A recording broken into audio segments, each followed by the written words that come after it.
ඔන්න මගේ චූටි මැනිකට අපි කතා කරනවා. මෙහෙන.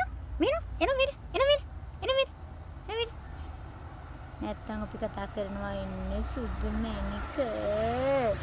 එන්න මගේ සෝත කොටේ. ඔයා කොකටද කැමති?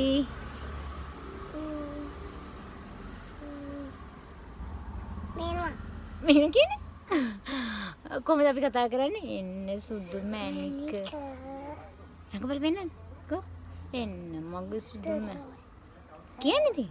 අයියේ. එන්න මගේ මැනික. කොහොම නෙවෙයි එන්න මගේ සුදු මැනික. කියන්න කොහමද?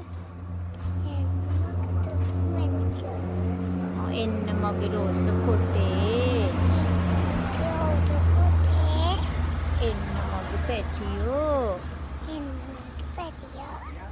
එන්න මගේ මණික් ඇතේ.